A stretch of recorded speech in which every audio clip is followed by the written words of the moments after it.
안녕하세요. 오늘도 이렇게 새벽에 깨워주신 하나님의 은혜에 감사드리며 새벽 기도에 또 2023년 연말 기도주일 말씀을 윤기섭 장로님의 기도로 시작하겠습니다. 하늘에 계시는 거룩하신 아버지시여, 저희를 2023년 한 해 동안 주의 품 안에서 보호하시고 세상에 여러 가지 많은 일이 있었지만 또 주님의 품 안에서 생활하게 하시니 감사를 드립니다. 또 이제 한 해를 마무리하면서 우리의 지난 한 해를 돌아보고 또 우리의 마음을 또 회개하고 또 새로운 모습으로 2024년을 준비하고자 하오니 주님께서 역사하시고 이제 우리가 더욱더 주님의 귀한 증인이 되어서 열심히 주의 오심을 전할 수 있는 우리 성도님들 되기를 바라오며 예수님의 이름으로 간절히 기도드립니다. 아멘. 네. 아멘. 음소거 해주시고요. 2023년 연말 기도주일 낭독문 그분의 증인이 되라는 제목으로 이번 연말 기도주간 말씀을 함께 나누도록 하겠습니다.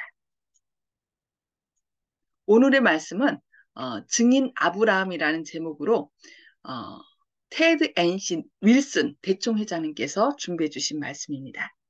모범적인 지도자로서의 증인 아브라함을 통하여 우리가 어떻게 삶을 살아야 될지, 준비해야 될지 말씀을 같이 살펴보도록 하겠습니다. 고고학 발굴에 따르면은 우르는 갈대우르죠.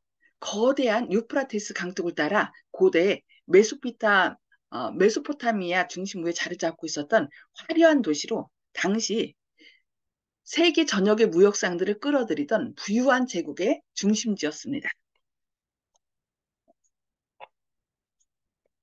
페르시아만 근처에 활발한 항구에 자리 잡은 우르에는 상점들, 가축이 끄는 수레, 나귀가 끄는 마차가 가득한 복잡한 거리가 있었으며 가죽 제품들로부터 귀중한 장신구에 이르기까지 무엇이든지 만들어내는 장인들이 있던 번화한 도시였습니다. 그 도시를 둘러싼 주변에는 풍요로운 대추야자, 숲이 자태를 뽐냈고 관계시설이 잘 갖추어진 밭에는 보리, 렌즈콩, 양파, 마늘 등이 자라고 있었으며 염소와 양들이 흩어져 풀을 뜯고 있었습니다. 그 도시의 스카이라인에는 달의 신인 신을 기리는 피라미드 모양의 거대한 신전인 지구라트가 버티고 서 있었습니다. 가로 40cm, 40m, 세로 60m 너비의 기초 위에 20m 높이로 솟아있는 지구라트는 색상이 각기 다른 기단 셋이 층층이 쌓여져 있었고 그 맨 위에는 은색의 신전이 있었습니다. 그곳에서 인신제사, 사람을 제물로 드리는 그 제사가 시행됐다고 알려져 있습니다.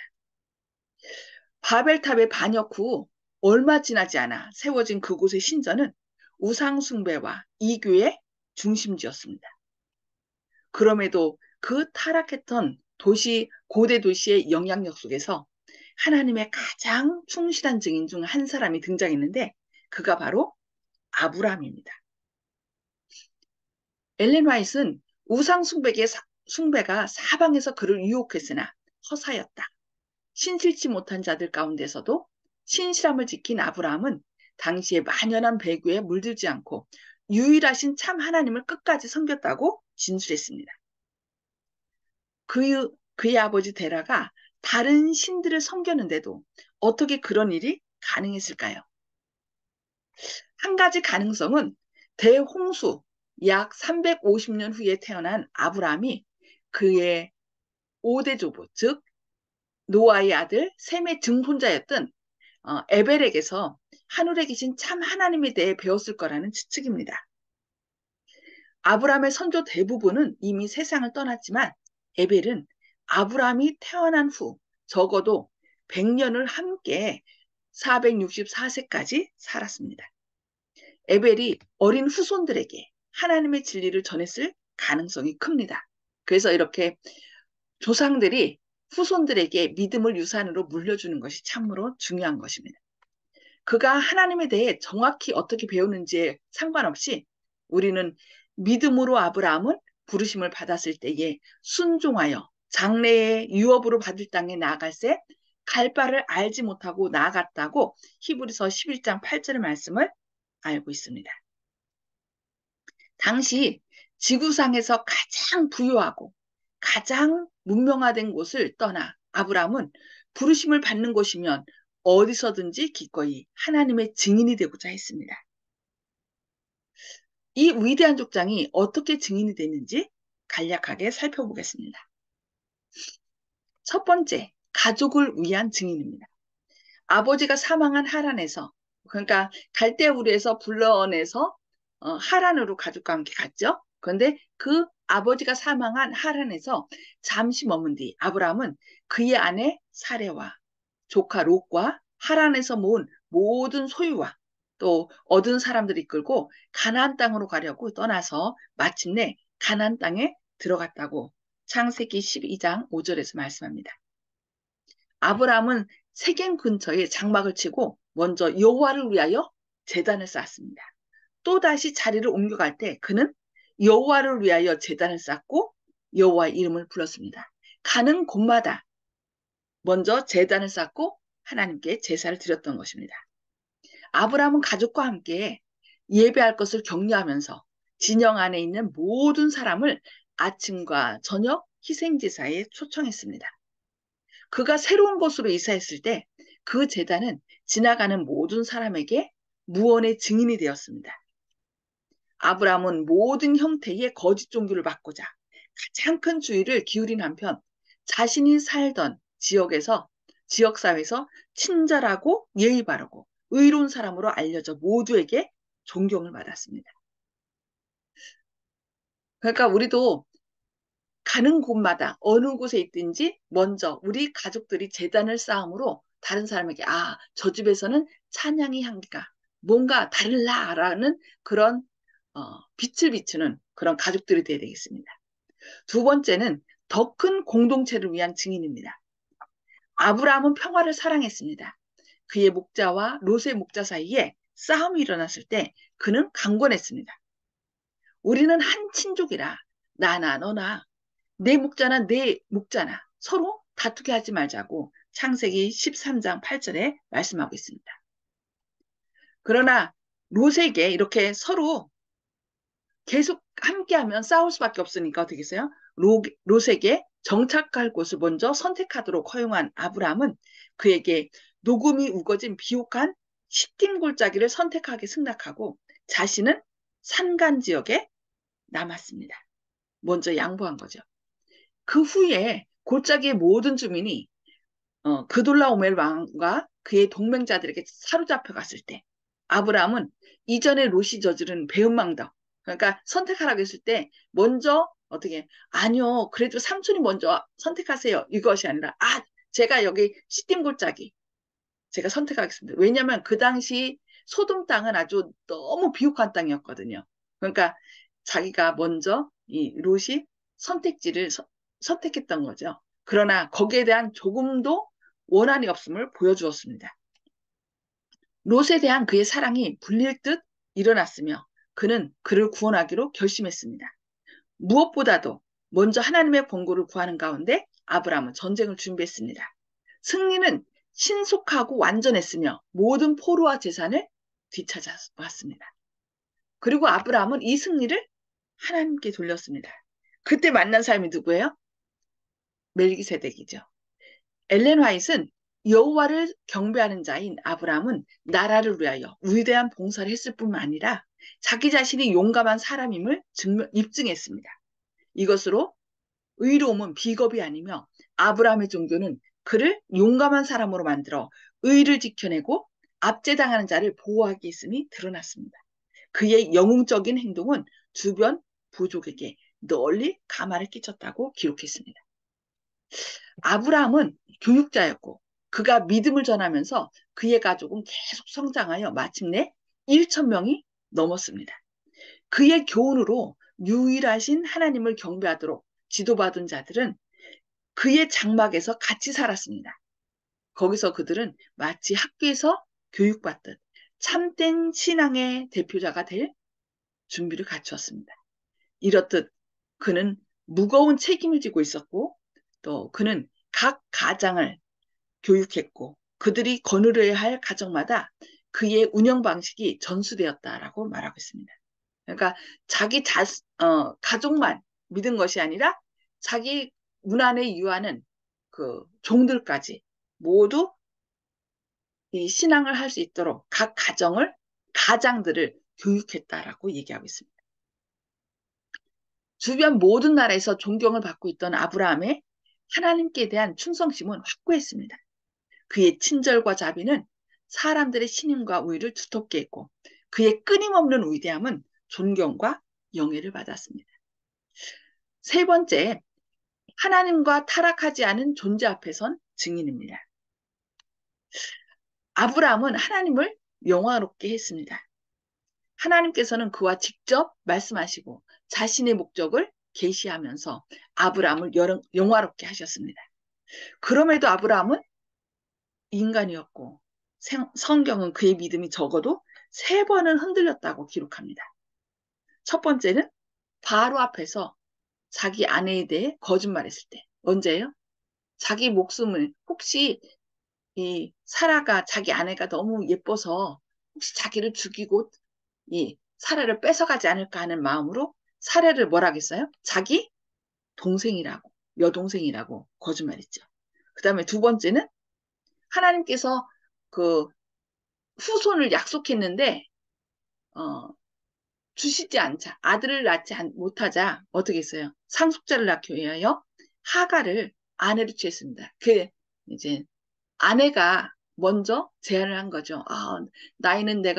나이가 점점 들어서 아기를 낳을 수 없으니까 아예 이 하갈 내 몸종인 여종을 아내로 취해서 나에게 아들을 낳게 해라라고 한 거죠. 자, 그리고 세 번째는 사라가 자신의 아내인 것에 대해서 또 바로처럼 아비멜렉 왕 앞에서도 거짓말을 했습니다. 똑같이 자기 여동생이라고. 이렇게 3번 이렇게 흔들린 걸 볼 수 있습니다. 이러한 사례는 첫 번째, 하나님이 명하지 않은 길을 가는 위험이 있습니다. 하나님이 가라고 안 했는데 그 애굽으로 내려갔거든요. 그리고 두 번째는 하나님의 지시에서 벗어난 이들의 도움에 의지할 때 겪는 위험을 보여줍니다. 그러니까 때로 하나님께 물어야 되는데 사라가 어떻게 한 거예요? 제안을 한 거죠. 그러니까 하나님의 뜻이 아닌 다른 사람의 뜻을 따르게 될 때 이렇게 우리는 위험에 빠지게 되는 것입니다. 그래서 화이트는 이렇게 지적했습니다. 하나님께서 충성스러운 자들의 조상이 되도록 아브라함을 부르셨으므로 그의 생애는 후대 사람들에게 신앙의 모본이 되어야 했다. 그러나 그의 믿음은 완전하지 못했다. 그가 가장 높은 표준에 도달할 수 있도록 하나님께서는 일찍이 사람이 견딜 수 있는 시험 중 가장 견디기 힘든 다른 시험을 당하게 하셨다. 그것이 바로 뭐예요?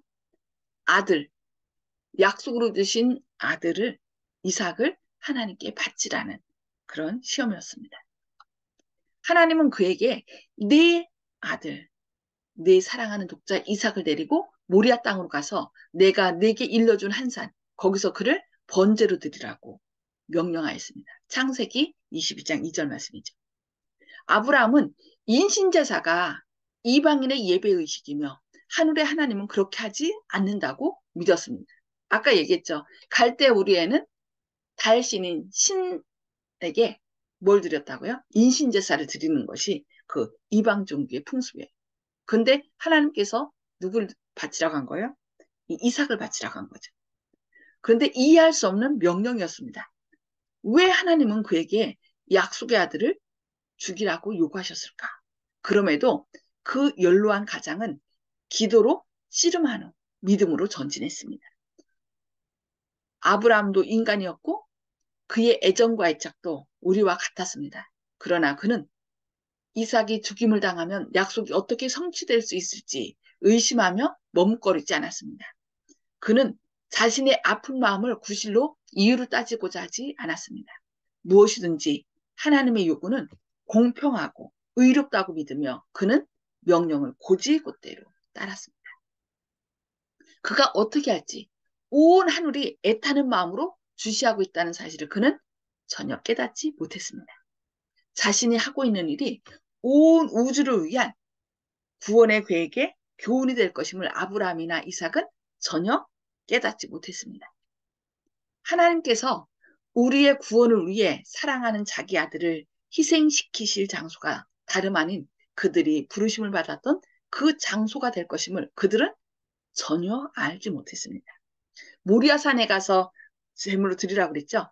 그런데 그곳이 바로 예수님께서 십자가에 달려 돌아가신 갈바리였던 것입니다. 하늘의 존재들은 아브라함의 믿음과 이삭의 순종이 시험당하는 광경을 목격했습니다. 온 하늘은 아브라함의 확고부동한 순종을 경의와 감탄으로 바라보았습니다. 결국 이 시험도 하나님께서 자처한 것이 아니라 그 사단이 어떻게 저런 연약한, 아까 3번 실패했다고 그랬잖아요. 믿음의 연약함을 보였다고 그랬잖아요. 저런 아브라함을 믿음의 조상으로 세울 수 있느냐? 그러면서 계속 하나님께 아브라함을 고소했던 것입니다. 그래서 하나님께서 아브라함의 믿음을 온 우주 앞에 밝히 드러낼 필요가 있던 것입니다. 그래서 어떻게 한 거예요? 이렇게 아브라함을 시험했던 것이죠. 온 하늘은 그의 충성됨을 칭찬했습니다. 사단의 고소는 거짓으로 판명됐습니다.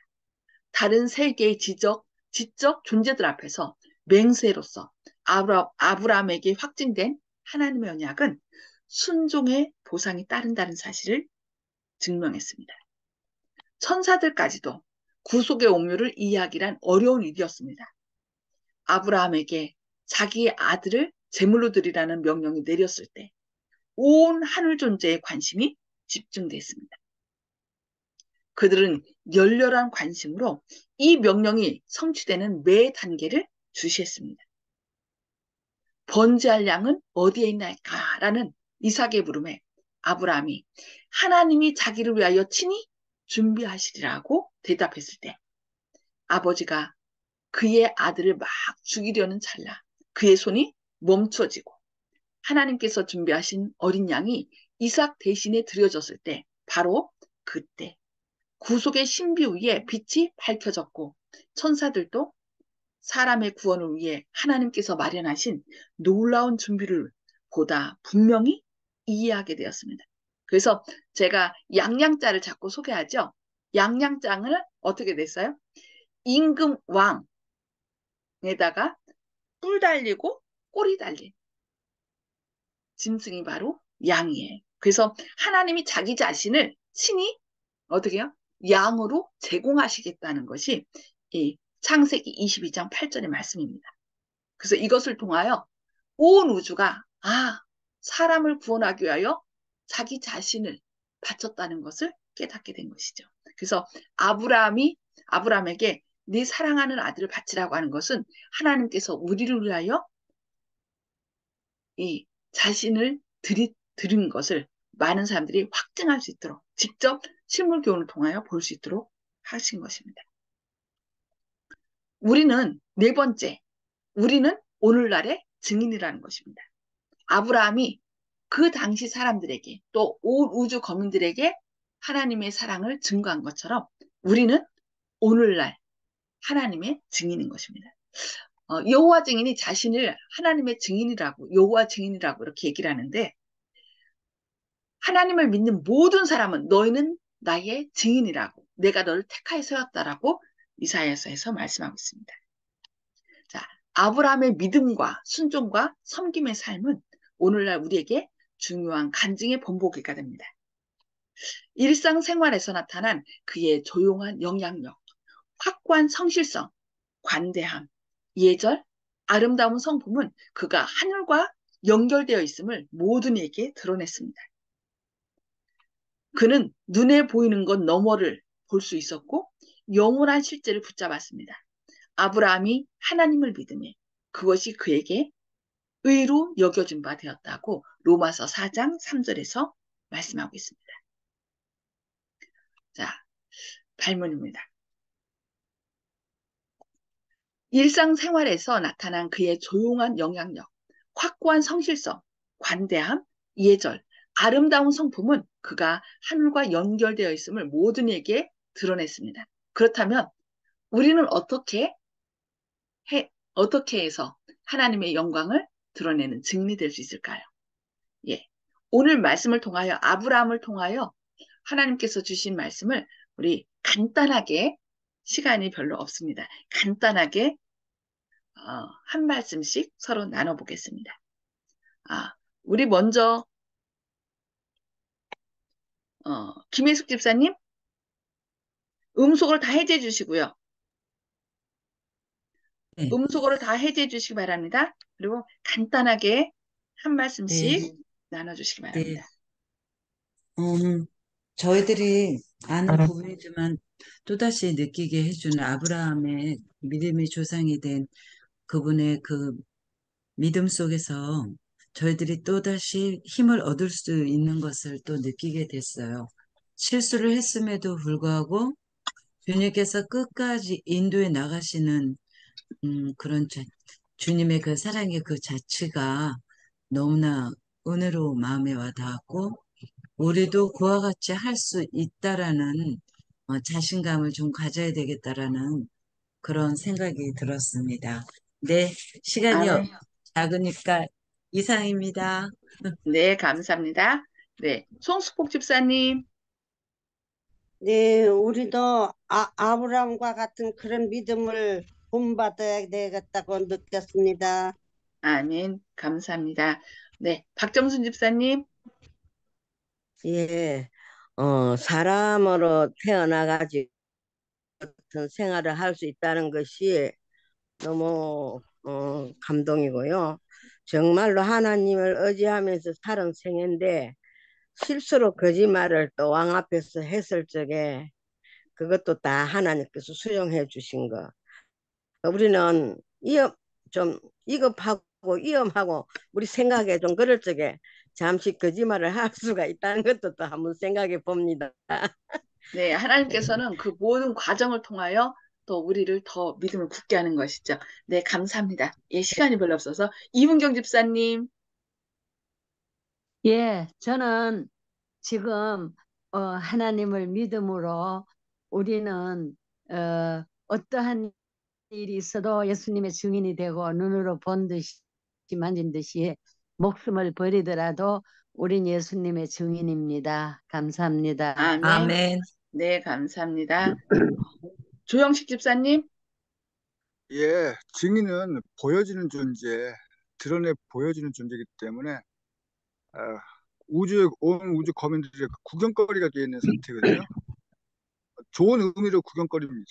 그렇기 때문에 예를 들어서 이제 횡단보도를 통하지 않고 무단횡단, 짧은 거리를 가고자 해서 무단횡단하든지 이런, 물론 제가 이렇게 그 남한테 이렇게 얘기할 만한 그 처지가 아닌 거, 부끄러움이 많은 사람인 거, 죄 지은 게 많다는 걸 알고 있기 때문에 이런 말씀 드리기 어렵지만은, 그래도 보여지는 존재이기 때문에 그렇게 해서 주님의 명예가 주님의 영광이거든요. 주님의 명예를 실추하지 않도록 주님의 이름을 달고 그리스도인이라고 이렇게 얘기하면 다니기 때문에, 그래서 그런 거 하나라도, 담배꽁초 하나라도 남이 버린 걸 내가 주워 담는 그런 모습을 보여야 되지 않나. 그래서 보여드림으로써 주님께 영광을 올리는, 그것이 우리의 그 주제가 아닌가 이렇게 생각합니다. 아멘. 아멘. 아멘. 감사합니다. 네, 정보모 가방님. 저는 말틴 루터가 그 믿음으로 뭐 이런 그 독백을 한 일이 있는데 그것을 상당히 주목하고 있었는데, 엘렌지 화이트라는 여사가 20세기는 아니라도 18세기 정도에 태어난 여자가 어떻게 그렇게 그런 얘기를 할 수 있을까? 그러니 너무 이상적이다 그런 생각을 하고요. 처음 듣는 소리 같아서 어떻게 그 LNG 화이트라는 여사를 어떻게 생각을 하고 그가 얘기한 것을 어떻게 받아들여야 할지를 지금 갈등하고 있습니다. 제가 더 자세하게 화이트 부인에 대한 것을 더 말씀드리겠습니다. 하나님의 말씀을 전한 마지막 그러니까 기별자예요. 선지자. 우리가 하나님께로부터 직접 계시를 받은. 네, 제가 나중에 더 자세하게 말씀드리겠습니다. 윤기섭 장로님. 예, 저희는 2023년에 너무 많이 잘못해서 여러 번 넘어졌습니다. 그렇지만 우리가 하나님을 믿고 용기를 내서 다시 일어나면 될 것 같습니다. 왜냐하면 아브라함이 하나님을 믿음에 하나님이 그것을 의인이라고 쳐주셨거든요. 하나님은 아멘.